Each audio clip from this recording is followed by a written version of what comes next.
Hello, Dr. Allison. Can you hear my voice? Yep, I can hear you. Okay. First of all, thank you very much for joining us for today's webinar and also for being a key speaker for today's webinar regarding the role of mini PCR in research and education. Okay. Probably, first of all, I will remind to our attendants for the question, but in Indonesia. Pada para peserta, saya ingin mengingatkan kembali apabila peserta yang memiliki pertanyaan itu dapat langsung diketikkan pertanyaannya tersebut di chat box yang terdapat di bagian kanan bawah dari masing-masing platform Zoom tersebut. Dan apabila nanti ada pertanyaan yang belum terjawab, itu akan dijawab pada saat sesi tanya jawab atau di follow up melalui email.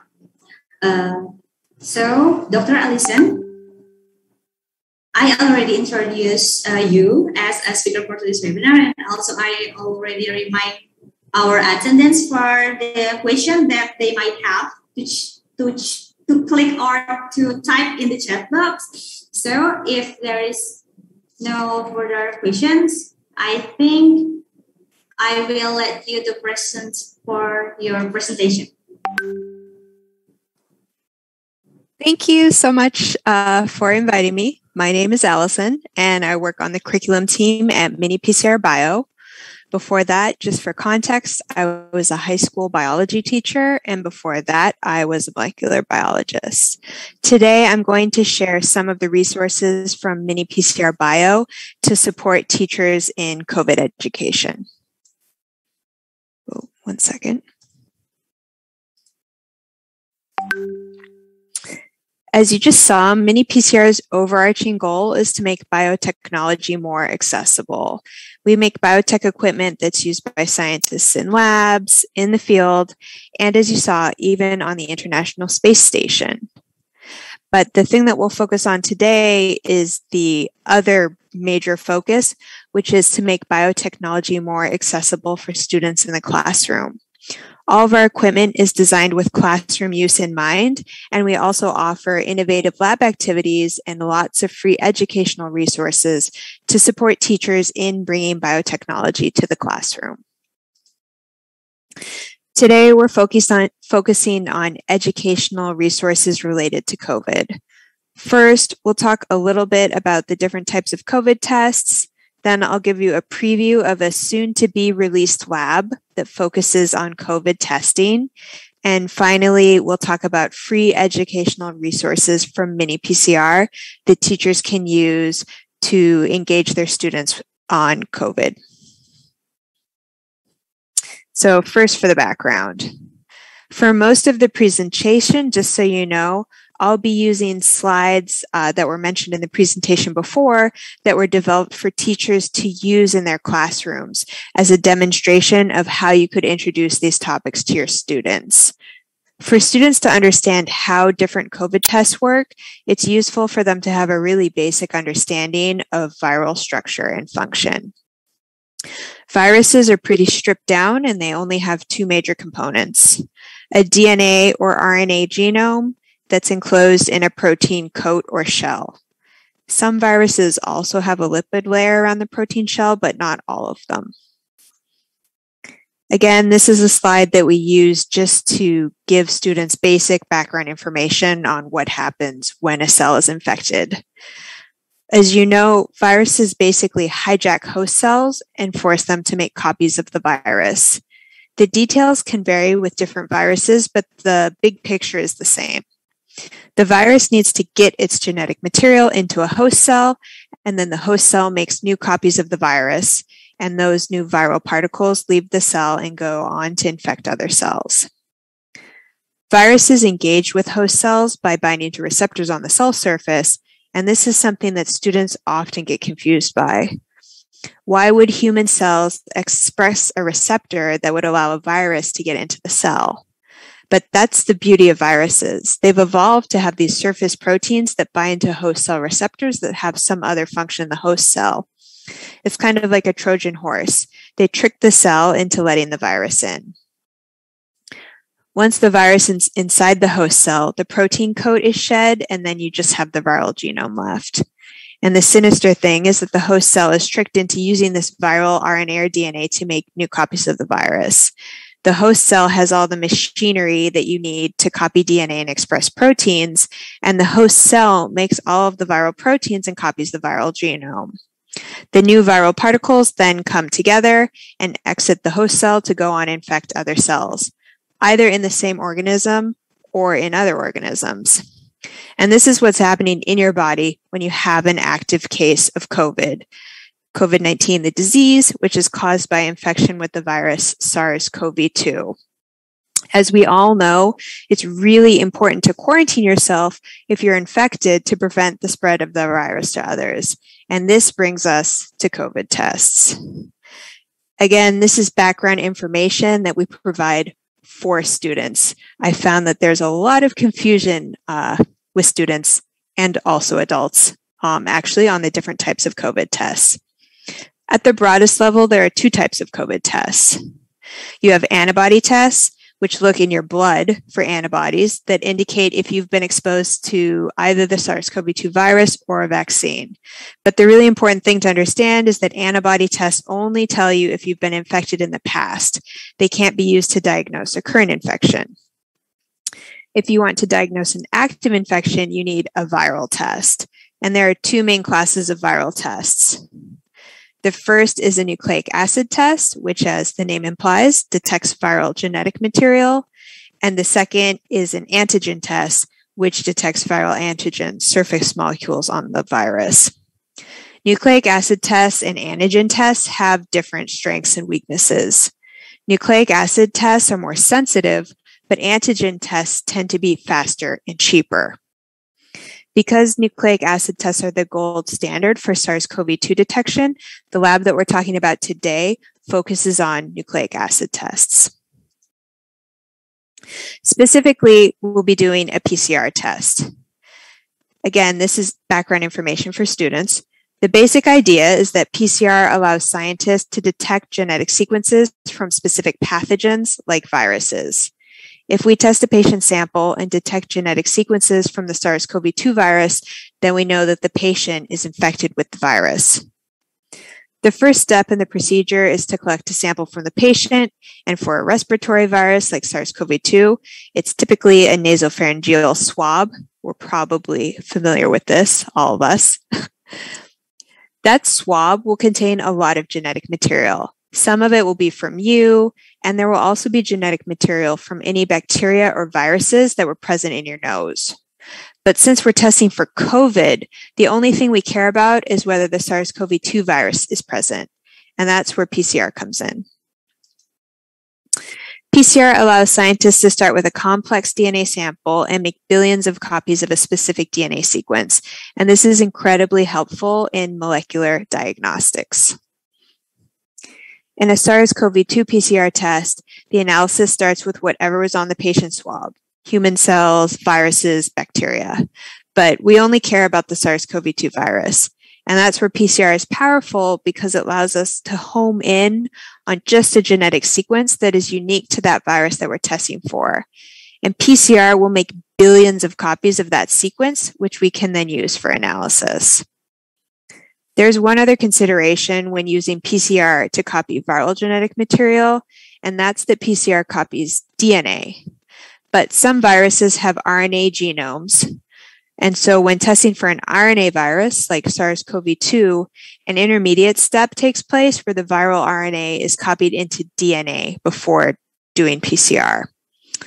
The student materials that come with this guide get into the details of this step, which is called reverse transcription, but on this slide is the most important concept that we try to focus students on, which is that PCR allows clinicians to detect the presence of specific genetic sequences, and that allows them to detect specific pathogens like viruses.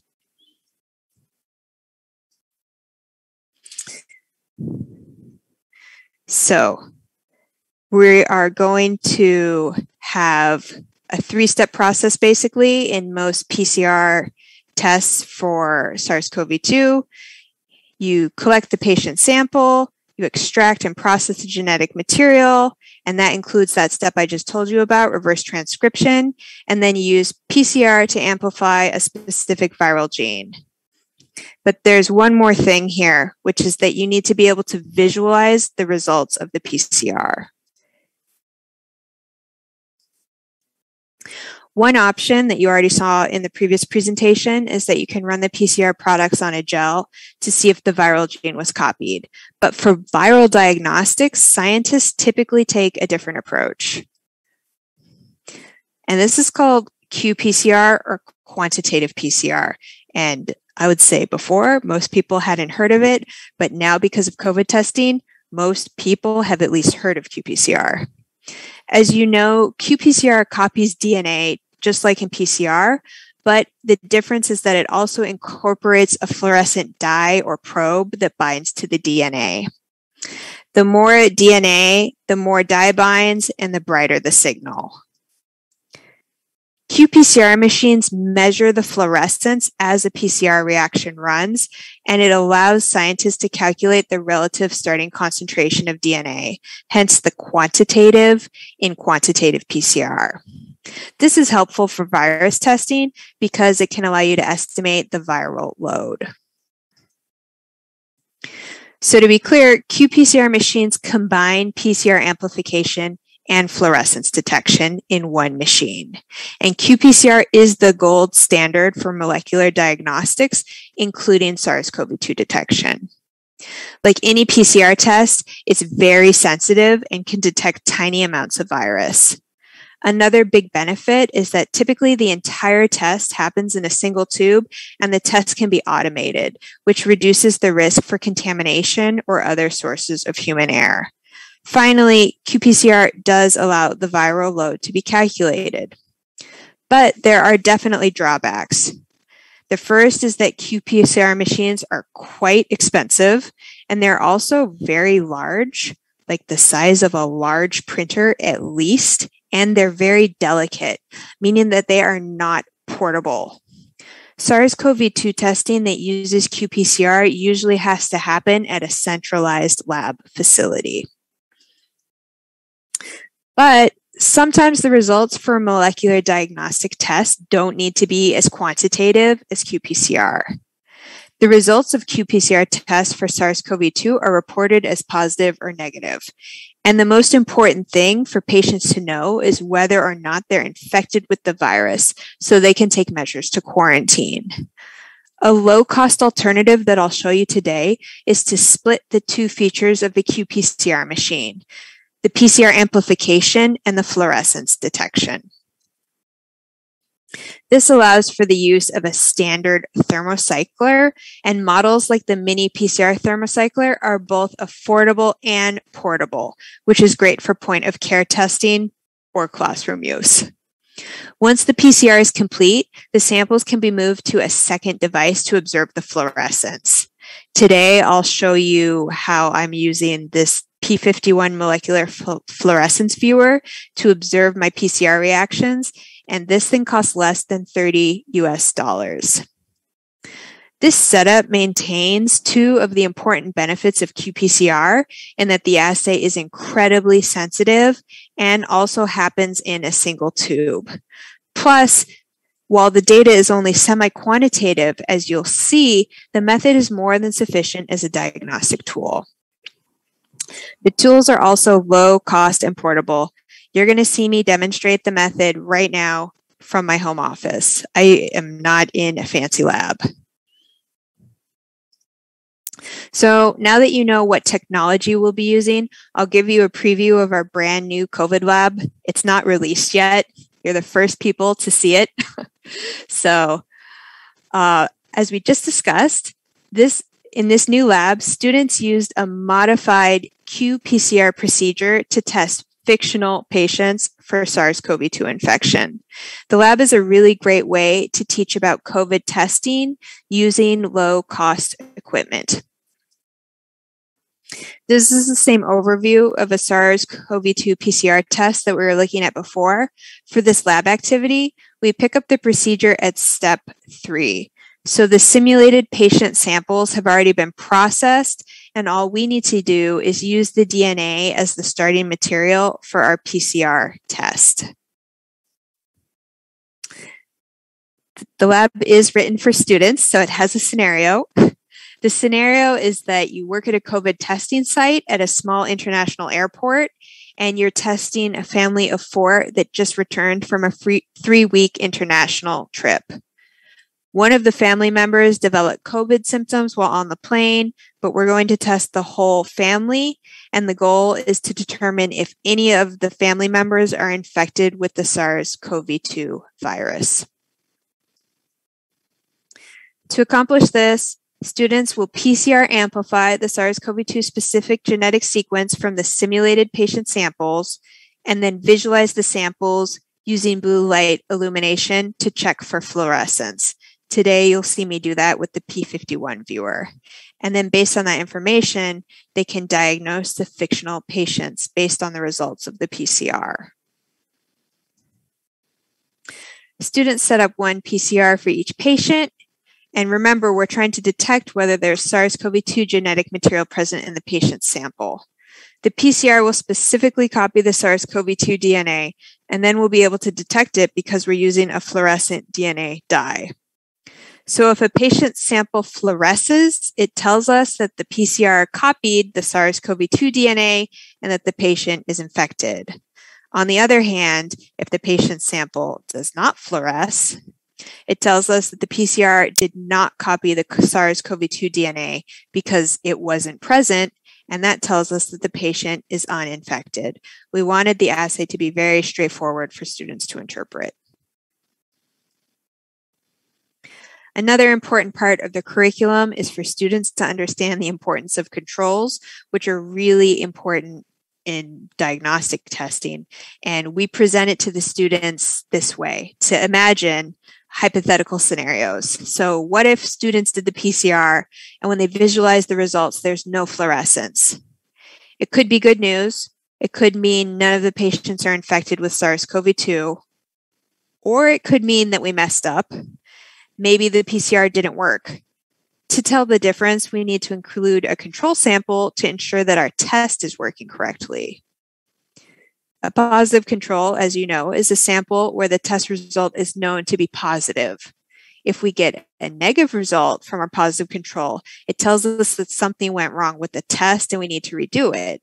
But if a positive control is included and we got these results, now we could say with confidence that all 4 of our patients are uninfected. We asked students to walk through another scenario. What if all the patients tested positive? This could mean that, in fact, the entire family is infected with SARS-CoV-2. Or it could mean that we messed up and had some contamination in our workflow. Because all living things shed DNA all the time, all over the place, and even minute traces of DNA can be amplified during PCR, we need to rule out contamination using another control called a negative control. This is a sample where the test result should be negative. If we get a positive result in our negative control, it tells us there was some type of contamination and we need to redo the test. But if a negative control is included and we got this result, now we could say with confidence that all 4 of our patients from this family were infected. So those are all of the samples. You're going to see me test 6 samples. We have a DNA sample from each fictional patient, as well as a positive and negative control.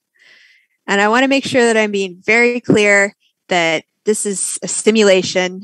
None of the materials in the lab kit are pathogenic. They're all just synthetic DNA samples designed to simulate a diagnostic test. But the way that the test works is the way that the actual test works, and it's a great way for students to learn. So how would you actually implement something like this in your class? It depends on how long your classes are. You might have the students do the lab in 1 or 2 classes. After setting up the PCR, you can leave the samples at room temperature and then visualize the fluorescence later. In fact, I set up the PCR earlier today, but you're going to see me observe the samples during this presentation. The reagents come pre-mixed, so it's really easy for your students to set up the PCR. The master mix already contains the TAC, the DNTPs, the fluorescent dye, and the buffer, and the primers come pre-mixed too. So all students need to do is add the master mix, the primers, and the DNA to a tube. The PCR program is also incredibly short. It's only 45 minutes long, but some classes aren't long enough to set up and run even a short PCR program. But as I mentioned, you can leave the samples and then collect the data the next day. So that's what we're going to do right now. I have samples that I set up earlier, and the PCR has been done for hours. All I need to do before I look at the samples is heat them to 72 degrees, and then we can observe the fluorescence. I am using the mini PCR that you saw earlier. It's programmed right now as a heat block, so it's just at 72 degrees. And I'm controlling it with my phone. I'm going to take my samples and stick them in there, and then we will take a look at the fluorescence. So the reason that I have to heat them is because at room temperature, actually, all of the samples will be fluorescent even before we start the PCR.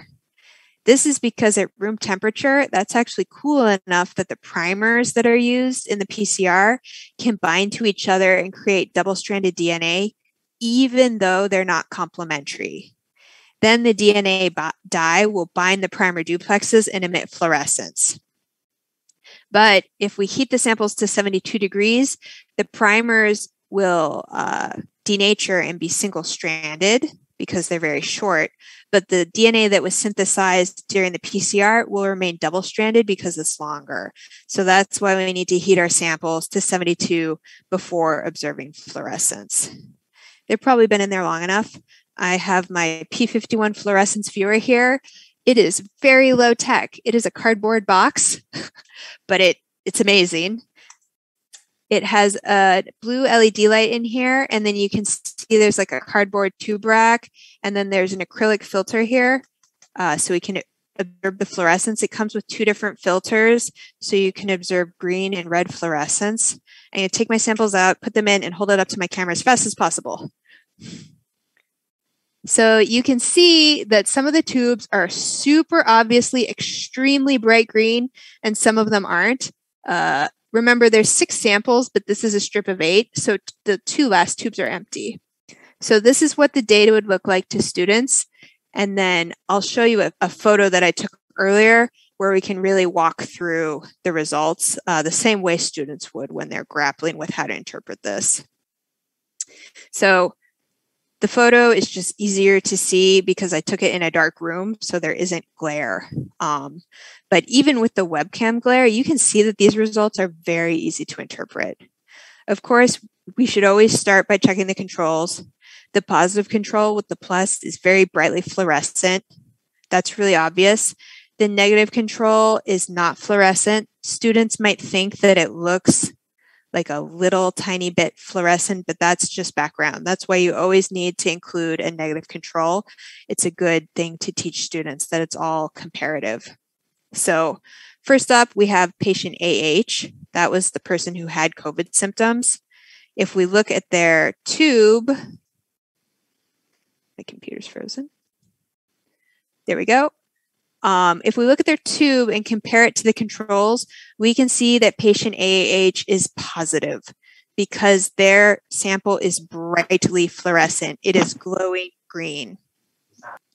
Next up, patient BH, just going down the family alphabetically.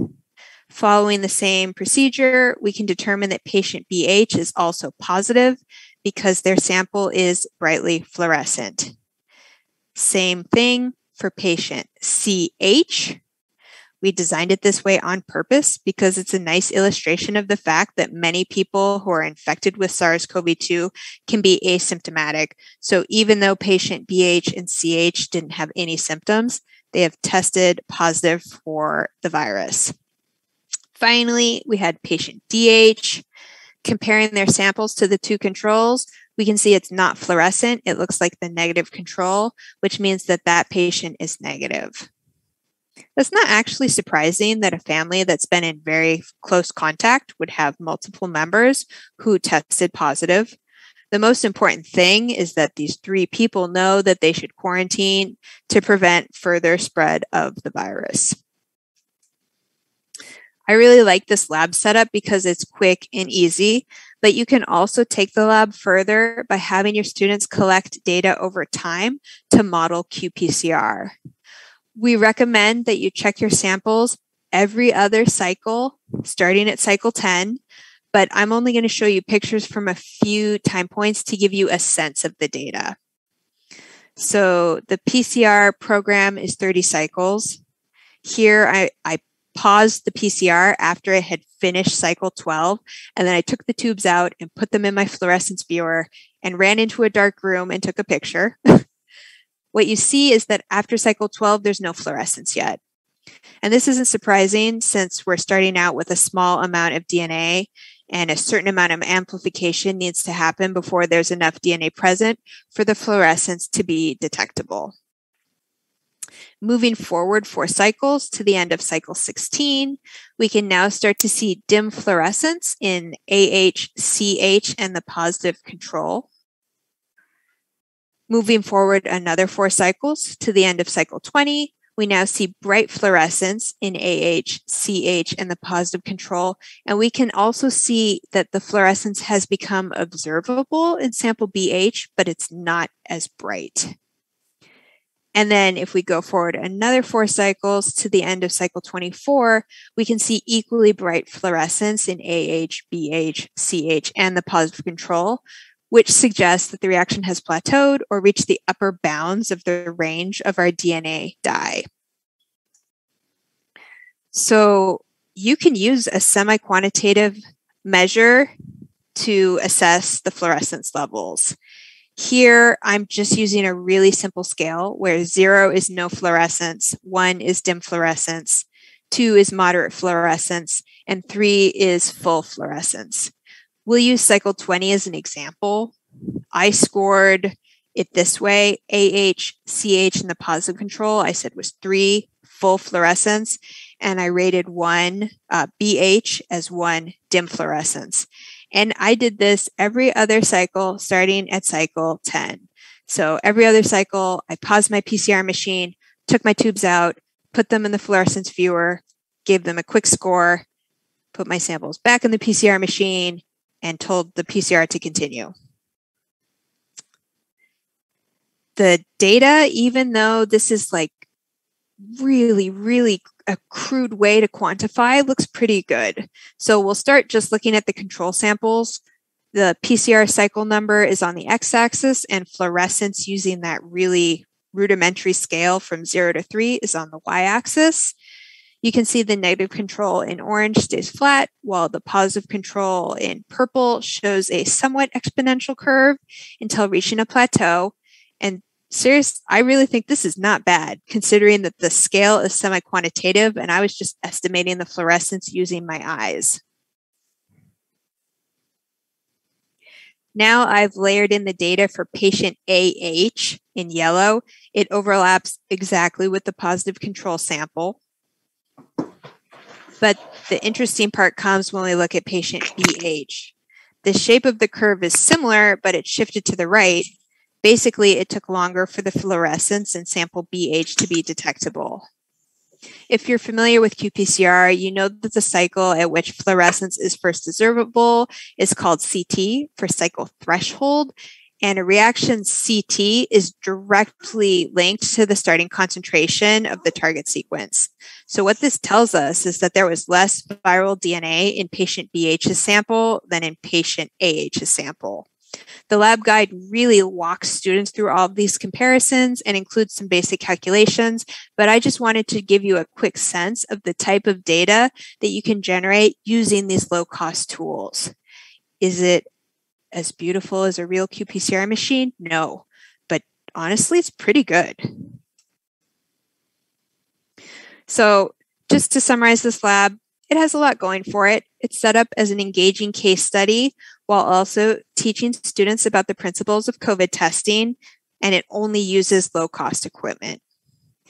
It's designed to cater to students of many different levels. For introductory classes, you can have them use the fluorescence at the end of the PCR as a clear positive or negative readout for SARS-CoV-2 infection, like you saw me do. Or for advanced classes, you can have the students collect the data over time and really get into how Qpcr works. And this is something that usually is not accessible, definitely not to high school students and even to most college students. They don't have access to a Qpcr machine. So we'll wrap up by highlighting some of the entirely free educational resources from Mini PCR that you can use to teach about COVID.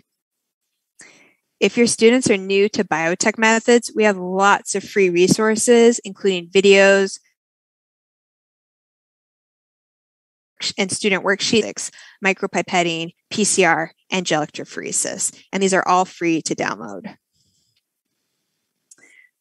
I also wanted to make sure you know that the full lab curriculum for every lab is free, although it's slightly hard to find. If you click on the Downloads tab when you're looking at the website page for any lab, you can access the full lab guide as well as classroom PowerPoint slides. They're editable, so you can customize the content to meet your students' needs. A lot of the slides that were in this presentation come from these free slideshows. On this particular one, I'm highlighting the Viral Diagnostics Lab because it's another option that you could use to teach your students about molecular diagnostics. The background information for every lab is comprehensive and has thoughtfully designed important concepts.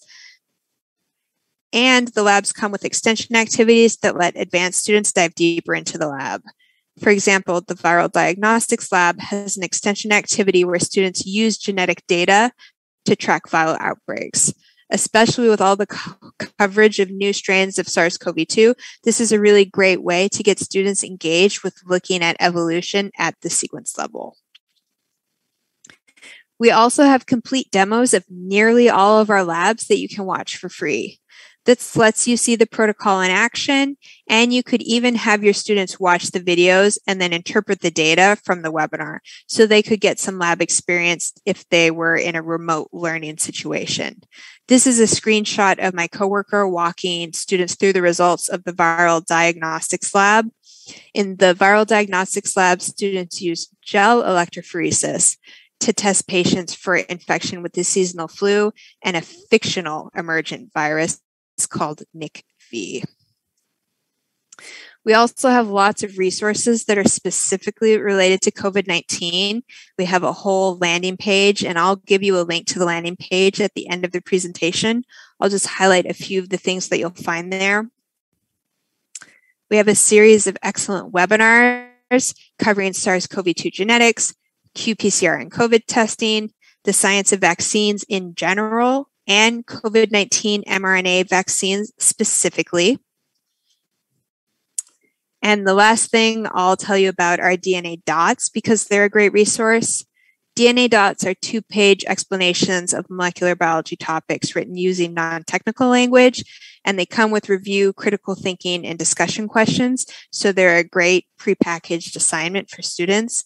We have a whole library of DNA dots, again, available for free, including one on mRNA vaccines and another one on Qpcr. So to summarize, we have 2 different hands-on labs that you could use to teach about COVID. Today, I gave a little demo of the soon-to-be-released COVID Qpcr lab, where students use PCR and a fluorescent readout to diagnose fictional patients. And we also touched on the Viral Diagnostics Lab, where students use gel electrophoresis to test if patients are infected with a fictional emergent virus. Mini PCR also has lots of free educational resources to support COVID education, including free lab demos, webinars, and lots of written resources. So that's it. Thank you so much for having me. This is the QR code that will take you to the Mini PCR COVID resources landing page. And I'm happy to take questions now if you put them in the chat. And you can also email me directly. I can answer questions about this specific lab, the COVID lab, any of our equipment. I have all of it here in my office. I'm happy to answer any of your questions.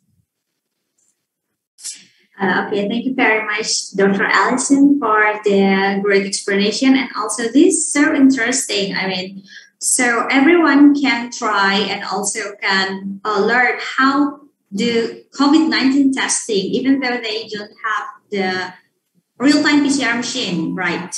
Yes. So actually, we already have some questions from some of the chat and some from our YouTube. So let me tell you the first question is, Miss Sulistia Trikorastuti asking about the mini PCR machine. Is the mini PCR machine already validated? And also, is the reagents for the COVID-19 testing, for example, the primer, the master mix, the Jack polymerase already included in the learning lab kit? Yes, that's the question. Can you say the first question again? Was it that the machine is? Yes, the mini PCR machine is already validated or not yet? Calibrated. Validated. I'm sorry, validated. Sorry. Can you say it again? Validated. Validated. Validated? Yes, validated. I don't think I understand that part of the question. Okay, you can answer the second question first. Okay. The second question is, yes, the learning lab, when you buy the lab, you get the master mix and the primers and all of the samples, and then the full curriculum you can look at for free. So the lab comes with all of the items you need to perform the lab, except for pipette tips. It also includes the strip tubes that you would use. About the machine being validated, I'm not sure exactly what that question means. I think probably the question is about probably this mini PCR machines already calibrated and already checked that it's similar to the PCR machine that they usually use, like the 36. I see. Yes. So there are tons of. They actually did like scientific studies to compare the mini PCR machine. I will admit I was somewhat skeptical before I worked at mini PCR because the machine is so cheap compared to the machines I used when I was a scientist.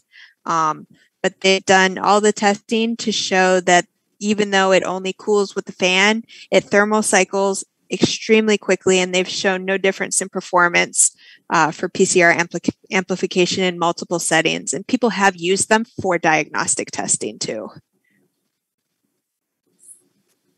Okay, thank you very much, Dr. Allison, for the answer. Probably I will translate a little bit the summary of your answer in bahasa. Jadi kepada para attendants, untuk kit-kit apa saja yang telah untuk reagensia yang telah masuk ke dalam learning lab kit itu semua sudah termasuk, mulai dari master mix, primer, dan polymerase, Taq polymerase, dan juga berbagai kontrol seperti kontrol negatif dan juga kontrol positif. Namun yang tidak disediakan adalah pipette tipsnya. Pipette tips itu tidak disediakan oleh kit ini seperti itu, dan juga untuk mesin ini apakah sudah tervalidasi atau belum. Jadi untuk validasi ini mini PCR ini memang pada umumnya banyak yang tidak percaya kalau misalnya mini PCR ini dapat bekerja seperti pada alat PCR pada umumnya yang 96 well. Nah, tapi setelah digunakan oleh beberapa peneliti dan juga jurnal internasional juga telah dikeluarkan dengan menggunakan alat mini PCR ini, jadi dapat diketahui atau dapat dipercaya bahwa mini PCR ini mampu bekerja seperti alat PCR pada umumnya, seperti itu. Okay, thank you, Dr. Allison. Now we are going to the second question. The second question is regarding the mini PCR machine again. So the principle of the mini PCR machine is similar with the loop-mediated isothermal amplification method, or LAMP. Is that correct? Loop-mediated isothermal amplification happens at one temperature. And the way that the primers are designed is actually very complicated. I don't even fully understand it. The basic principle that you're specifically amplifying some genetic sequence that you can then visualize is the same. I would say that. But the way that that happens is different. I will translate in bahasa. Jadi untuk pertanyaan nomor 2 mengenai LAMP method. Untuk LAMP method ini parameter yang digunakan itu sedikit complicated atau sedikit sulit. Jadi untuk metode yang digunakannya itu mungkin mirip, tapi untuk LAMP ini biasanya digunakan dalam satu suhu saja seperti itu. Nah, mungkin akan saya lanjutkan kepada pertanyaan selanjutnya. Okay, I will now continue to the next questions, the third one.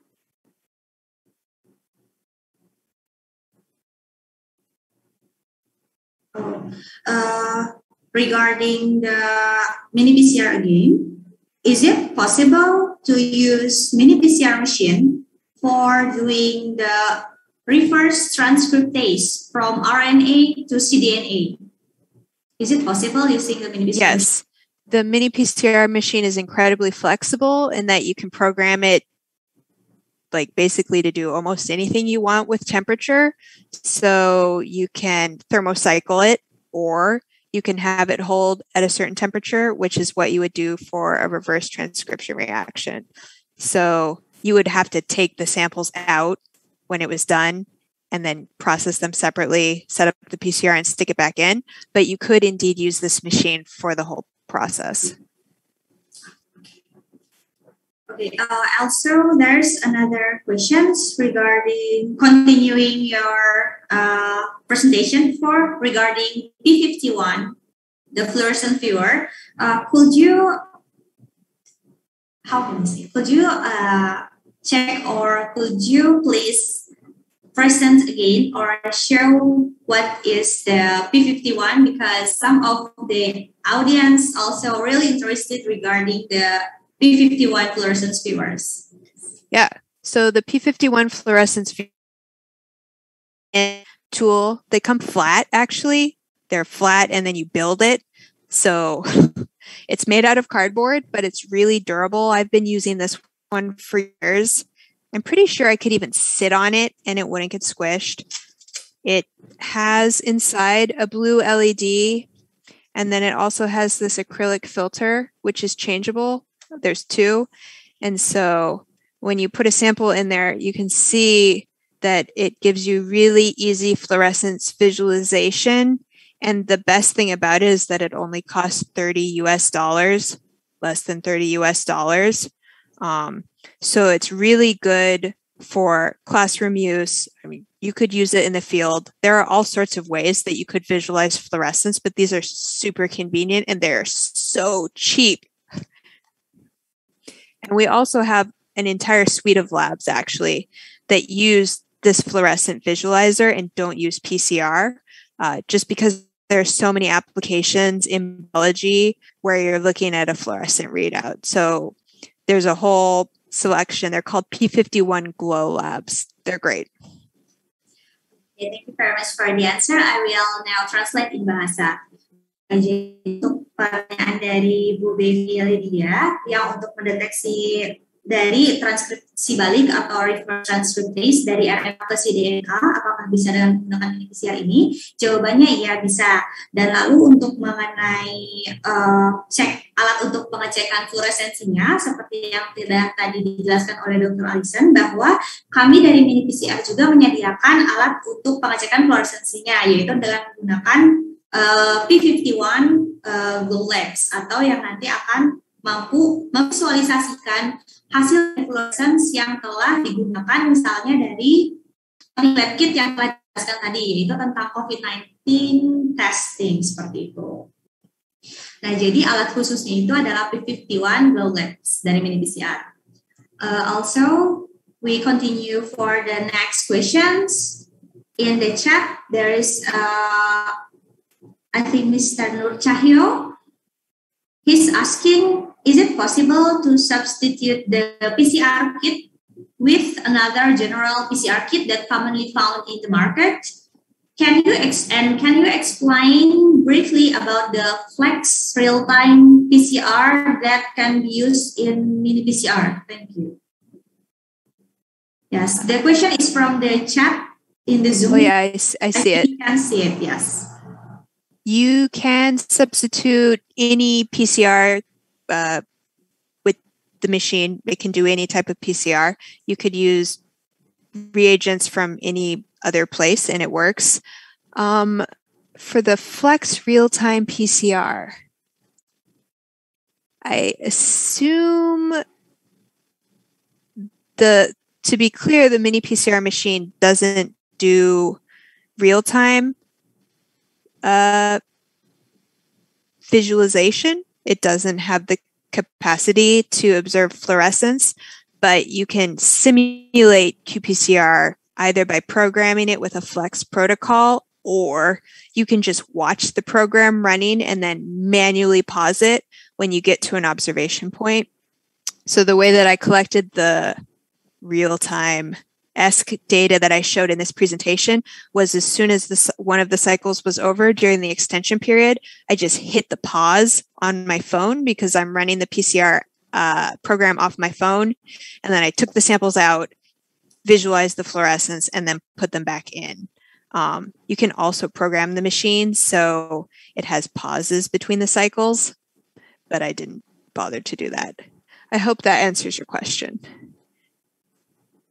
Okay, thank you very much, Dr. Alison. Oh, there's another question for Mr. Cahyo. So it's a lookalike real-time PCR. I think that's a fair way to summarize it. We're not doing true real-time PCR, but it demonstrates how real-time PCR works by pausing the PCR and then observing the fluorescence. But if we wanted to do real-time PCR, we would have a $10,000 Qpcr machine, which just isn't feasible for a lot of settings.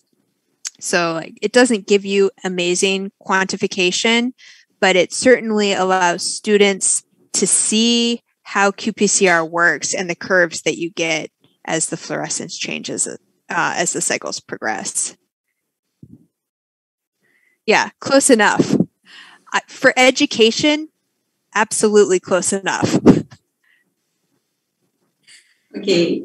Thank you very much, Dr. Alison, for the clear explanation. So I hope that Mr. Nur Cahyo and also other attendants now have a description and know how exactly the mini PCR kit and also learning lab kit and also mini PCR machine help the students to understand how the COVID-19 testing really run, and also with affordable price also. Yes. Also, I think we have questions from the YouTube channel also. The Miss Beppy asking regarding the reverse transcription, from RNA to the cDNA that previously she asked before. How can you tell us briefly, like, how can the process be done using mini PCR? Like, briefly have a description probably. Yeah, so you would do a normal RNA extraction, and then you would set up the reverse transcription using, just a reverse transcription kit. It'll come with the reverse transcriptase enzyme and the nucleotides, and then I'm not sure if they're all exactly the same, but you definitely incubate it at a set temperature for a certain amount of time. And that's where you can use the mini PCR in heat block mode. Then typically you degrade the RNA, copy the DNA. So you have 2 strands of cDNA, and then you use that as the starting template for your PCR. And the key is that all of those different steps, each enzyme requires like a particular temperature, and the mini PCR can be programmed to accommodate all of those different temperatures. Thank you, Dr. Alison. Now I will translate your answer into bahasa. Jadi kepada Ibu Devi untuk bagaimana proses reverse transkriptasenya itu dapat digunakan seperti mungkin pekerjaan atau menggunakan reverse transkriptase kit atau penggunaan cDNA synthesize kit. Jadi pertama-tama itu dapat diekstrak RNA-nya dari sampel yang diinginkan, misalnya menggunakan kit juga. Setelah itu RNA template ini akan dimasukkan atau dicampurkan ke dalam kit ataupun cDNA synthesis kit yang dapat digunakan juga.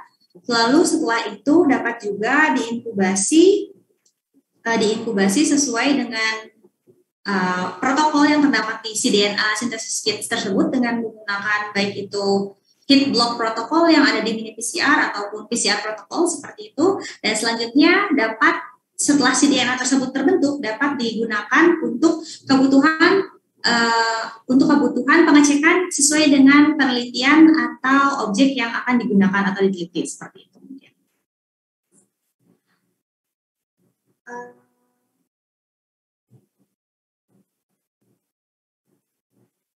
Dr. Alison, we have further question from Mrs. Devi Vidya regarding the reverse transcriptase again.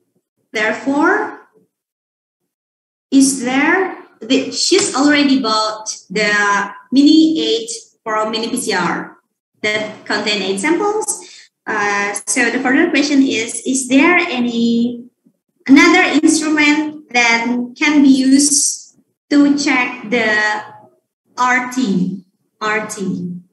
Probably the RT means real-time PCR or reverse. Probably she means reverse transcriptase. Yeah, probably that one, yes. Usually when I used to do this, which was a long time ago, I have to admit, I would check to make sure the reverse transcription was successful by running a very small sample on a gel just to see that there was like a clean band at the correct size.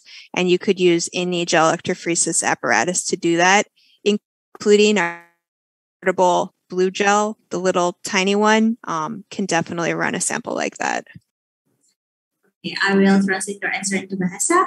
Kepada Bu Bevi, mungkin apabila sudah membeli yang mini 8, untuk proses pengecekan reverse transkriptasenya, apabila tidak ingin menggunakan real-time PCR seperti itu, Dr. Alison menyarankan untuk pengecekan menggunakan gel electrophoresis. Seperti yang mungkin sebagai contoh yang dari mini PCR kami sediakan itu adalah blue gel electrophoresis system. Jadi dapat dilihat apakah terjadi amplifikasi atau apakah terbentuk sesuai dengan target yang digunakan seperti itu. Apakah terbentuk sesuai dengan panjang base pair yang digunakan seperti itu.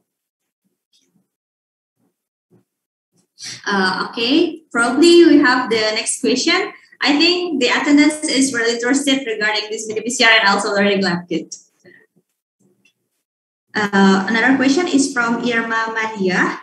How about the length of DNA? This fluorescence book didn't support it, isn't it?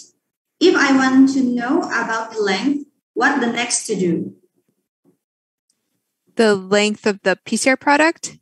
Yes, the length of the product. So that's a good question.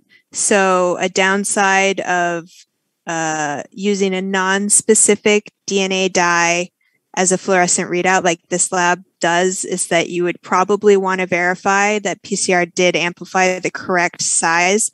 So an optional step to follow this lab with is to use your samples for gel electrophoresis. And the lab does also come with ladder and loading dye. The gel electrophoresis supplies are sold separately because a lot of people already have agarose and buffer in bulk, but we put that as an optional third step if you want to teach your students about gel electrophoresis and the importance of verifying that you really did amplify the correct product size. Okay, thank you very much. Now I will translate into bahasa. Kepada Ibu Irma Maria. Jadi untuk mengetahui apakah target kita teramplifikasi dengan baik menggunakan PCR setelah menggunakan PCR atau tidak, itu kita dapat menggunakan gel electrophoresis system. Jadi untuk mengecek apakah target tersebut telah teramplifikasi misalnya di panjang base pair tertentu, itu kita dapat menggunakan blue gel electrophoresis system ataupun gelato yang telah tadi kami sampaikan di awal.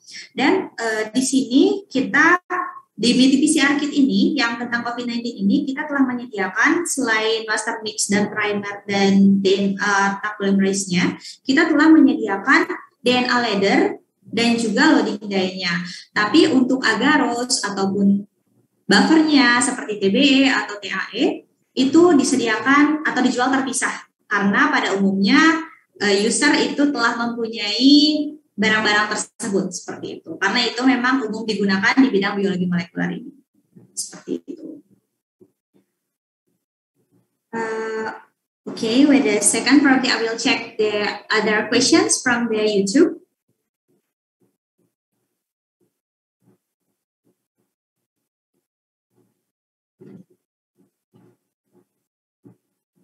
I see one question in the chat. How can I get a recommendation about a Pcr cycle? You can actually email, I think, support@minipcr.com. We're willing to help you with questions like that anytime.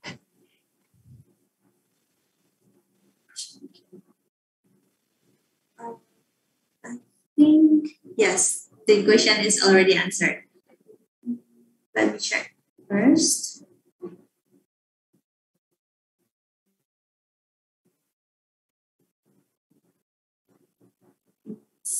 I think that's all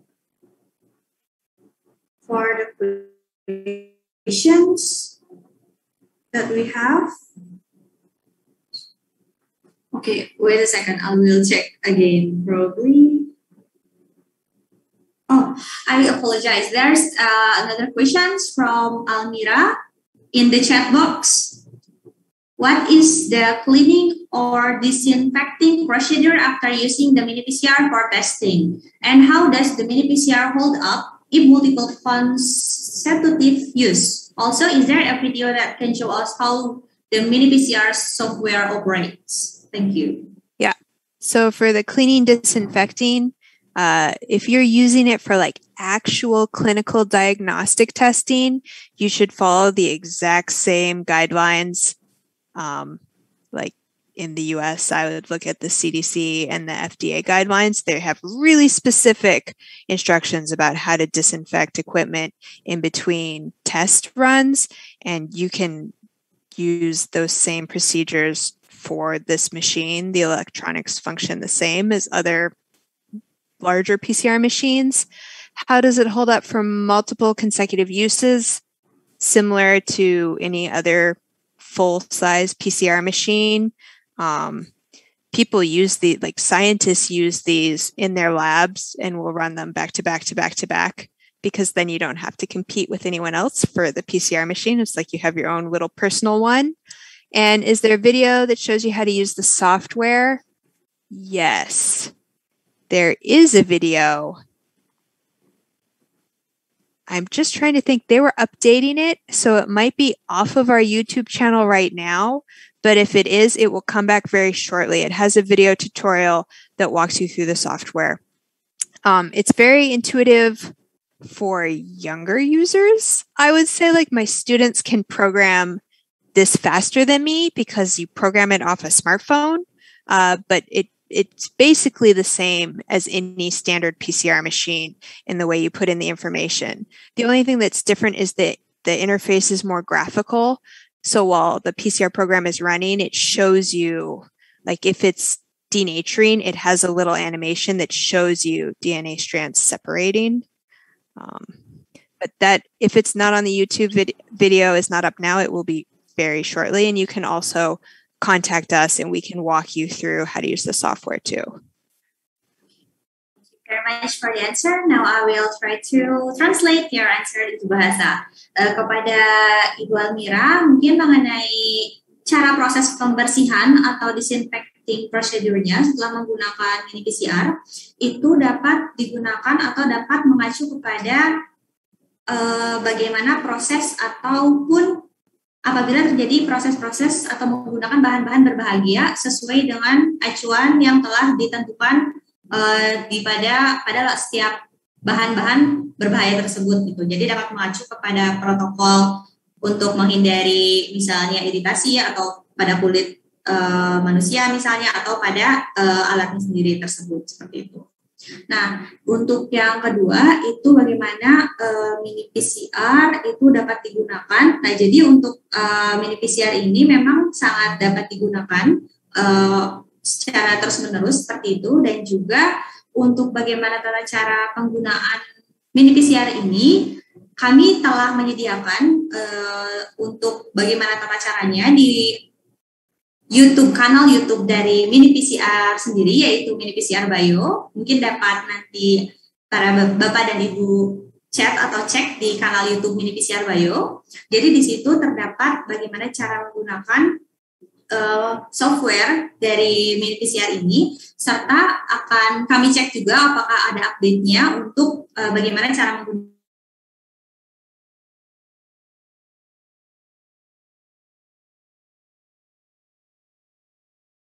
Tadi kelas sampaikan bahwa para muridnya yang dapat menggunakan justru akan lebih cepat gitu dengan mudah menggunakan handphonenya sendiri bahkan gitu. Jadi dengan proses persambungannya itu dengan menggunakan Bluetooth seperti itu. Jadi sangat mudah digunakan, sangat user friendly, dan juga kinerjanya itu sama seperti mesin PCR pada umumnya seperti itu.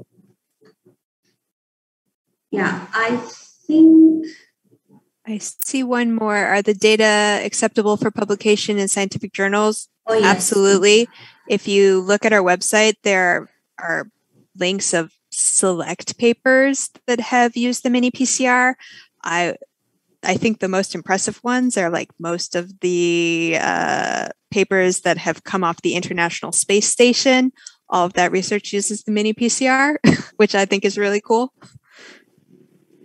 Oke, thank you for the answer. Jadi untuk apakah dapat diterima untuk publikasi scientific journal, ya tentu saja dapat diterima, dan kita juga telah menyediakan, mungkin Bapak dan Ibu dapat mengecek di website Mini PCR. Di situ juga telah terdapat beberapa jurnal yang dikeluarkan dengan menggunakan Mini PCR, tentunya jurnal internasional yang menggunakan Mini PCR ini sebagai salah satu instrumen pendukung penelitian mereka seperti itu.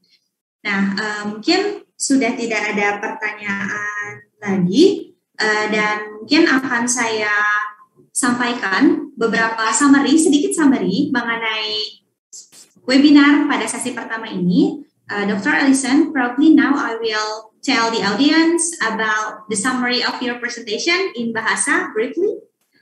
Jadi untuk penggunaan atau pengecekan COVID-19 ini, seperti yang kita tahu itu menggunakan real-time PCR machine. Namun untuk proses pembelajaran, jika kita menggunakan real-time PCR machine, tentu terdapat beberapa kontra atau beberapa kontranya daripada pro-nya gitu. Nah, untuk kontranya ini mungkin alat real-time PCR ini mahal dan juga besar, serta membutuhkan orang yang sangat ahli aja ya pinjamnya PCR ini. Nah, jika menggunakan pro-nya untuk menggunakan real-time PCR ini memang hasil dulu sangat cepat, high throughput, dan juga sangat sensitif terhadap. Kalau nggak ada di meja itu, di lemari di dalam, kalau nggak ada di lemari dalam. Oleh karena itu, Mini PCR Bio di sini menyediakan learning lab kit yang termasuk di dalamnya juga skenario dan juga latar belakang bagaimana cara pengecekan COVID-19 ini dengan mudah dan juga murah, dan tentunya sangat menarik untuk proses pembelajaran mahasiswa ataupun siswa di kelas seperti itu. Jadi di sini kita menggunakan alat mini PCR dan juga alat PCR atau alat mini PCR dan juga P51 Glow Labs atau P51 Glow Labs seperti itu untuk visualisasinya. Dan juga di dalamnya itu sudah ada master mix, sudah ada DNA polymerase, sudah ada primer, dan juga sudah ada beberapa kontrol seperti kontrol negatif dan juga kontrol positifnya. Dan di sini juga menggunakan prinsip yang sama dengan proses pengecekan COVID-19 testing yang pada umumnya digunakan. Jadi kalau di sini kita tahu prosesnya dan juga prinsipnya, tapi kita tidak menggunakan mesin real-time PCR-nya. Seperti itu. itu. Di sini kami juga menyediakan free educational resource yang dapat diakses di website Mini PCR. Dan juga kami dari Plasma United Global juga menyediakan apabila ingin ada demo tentang bagaimana Mini PCR ini digunakan, baik itu Mini PCR atau blue gel-nya, seperti itu kita dapat menyediakan atau menawarkan demo online seperti itu. Jadi jangan sungkan untuk menghubungi kami untuk demo apabila berkenan untuk menggunakan demo online ataupun offline seperti itu. I think that's all for today's webinar in session 1, in the first session with Dr. Allison. Thank you very much, Dr. Allison, for the great explanation, and also this is so interesting that regarding the COVID-19 testing. Thank you very much. Thank you so much for having me. I'm sorry I can't stay for the rest. It's the middle of the night here. Oh yes, I agree, because yes, there's time difference, a long time difference. Okay, thank you very much, Dr. Allison. Thank you.